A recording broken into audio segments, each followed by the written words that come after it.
আসসালামু আলাইকুম বন্ধুরা, সবাই কেমন আছেন? আশা করি ভালো আছেন। আলহামদুলিল্লাহ আমিও ভালো আছি। আজকে দেশি মুরগি রান্না করব ফুলকপি দিয়ে। মুরগিটা আমার বাবাকে নিয়ে জবা করলাম দুজনই। দেখেন কি টকটকা রক্ত। মুরগি দুটা কিনেছে ওর বাবা দুপুরবেলা কূপের ভিতরে বেঁধে রেখেছি। বেঁধে রাখার পরে সন্ধ্যাবেলা বের হয়ে দেখে একটা মুরগি অলরেডি ডিম পেড়ে ফেলেছে। তখন দুজনের ভিতরে টেনশন পড়ে গেল, কোন মুরগিটা ডিম পারলো, এখন কোনটা জবা করব আমি নিজেও জানি না। তখন আমার আম্মাকে বললে, আম্মা কোনটা জবা করব। আমার আম্মা দুইটা হাতে নিয়ে দেখে একটা ওজন কম একটা ওজন বেশি। তখন আল্লাহ আল্লাহ করলাম, আল্লাহ যেই মুরগিটা জবা করবো তার পেটে যে ডিমটা না হয়, আর যেটা জবা করব না সেটার পেটে যে ডিম হয়। তখন মুরগিটা সুন্দর করে আস্তে আস্তে মাথাটা ছিললাম। দেখেন ওই যে যেটা ডিম পেড়েছে সেটা বলে রেখে দিয়েছি, বা একটা মুরগি পালবো, এটা আমার বাড়ির সামনে।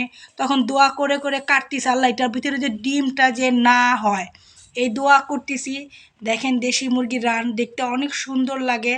সুন্দর করে আজকে মুরগিটা নিজের হাতে, বাসায় তো মুরগি অবশ্য আমি নেই না, ওর বাবা আজকে তাজা মুরগি আস্তা বাসায় পাঠিয়ে দিল।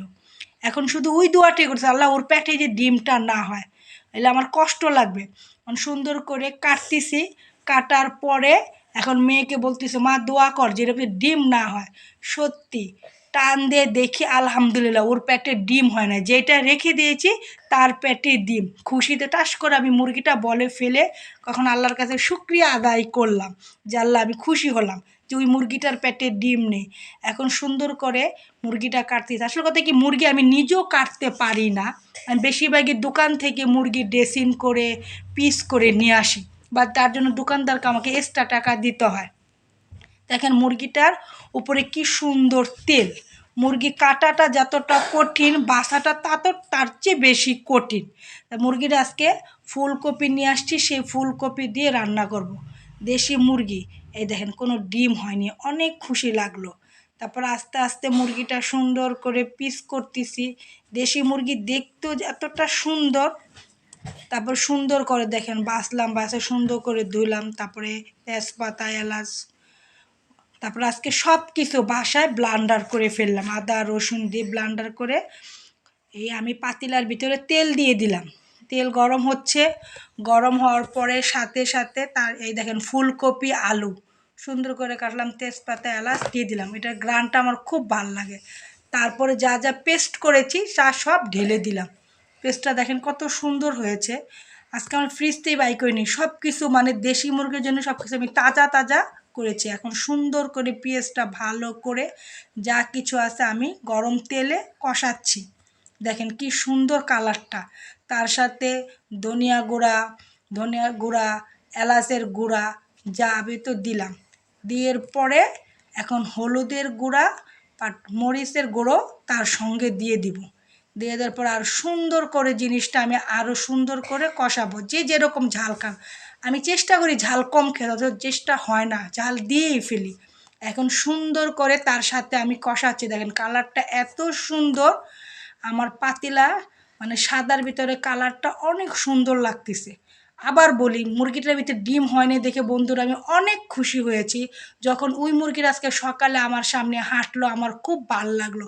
আমার ছেলে নিজের হাতে চাল দিল, আরও ভাল লাগলো। আজকে আমি অনেক বিজি ছিলাম।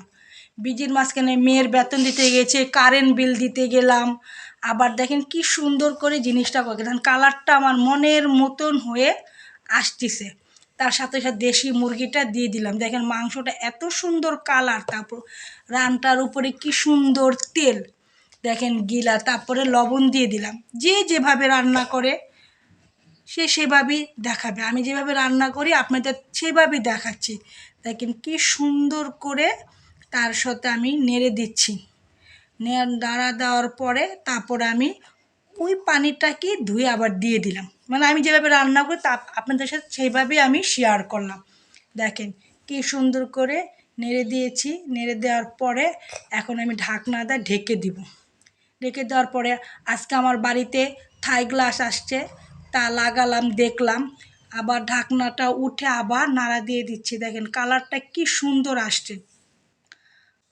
তার সাথে দেখেন আমি ফুলকপি আর আলু দিয়েছি। ফুলকপি ছোট্ট, অথচ দাম নিয়েছে 50 টাকা। আমার মেয়ের ছোটো মেয়ের খুব ফুলকপি পছন্দ, ওকে এবার এত ফুলকপি খাবো এটা আমার মনে মনে প্ল্যান। দেখেন ফুলকপি দিয়ে আপনারা কখন এভাবে রান্না করেছেন কিনা জানি না, আমি ফুলকপি দিয়ে দেশি মুরগি রান্না করি, আমি হাঁসও একবার মানে রান্না করেছি, সেটা রেসিপি আপনাদের আমি দেখাবো এবার শীতে। বাট আমি বিরিয়ানিও ফুলকপি দিয়ে রান্না করি, এটাও আপনাদের সাথে শেয়ার করব। দেখেন ফুলকপির উপরে সাদা, তার ভিতরে হালকা ডাটাটা টিয়ে কালার, আমার এত ভালো লাগে। দেখেন কালারটা কি সুন্দর আসছে, আর এত সুন্দর গ্রান। বাট ওর বাবার অনেক পছন্দ দেশি মুরগি। দেখেন আবার ঢেকে দিলাম, ঢাকার পরে এই দেখেন আবার দেখাচ্ছি আপনাদের কি সুন্দর। ঢাকনা দেওয়ার পরে আজকে বাড়িতে থাই গ্লাস আসলো, প্রত্যেকটা মিস্ত্রি থাই তাদের পিছে পিছে ঘুরলাম, দেখলাম অনেক কিছু। আজকের দিনটা আমার এভাবেই কাটলো। বাট এই দেখেন কালারটা কি সুন্দর আসছে। আসার পরে আজকে প্ল্যান ছিল মেয়ের বেতন দিতে গেলাম, কারেন্ট বিল দিতে গেলাম, 5টা দরজা বানালাম, তার সঙ্গে দেখেন টমেটো দিয়েছি। আগে টমেটোটা দেইনি এই কারণে গলে যাবে দেখে পরে দিয়েছি।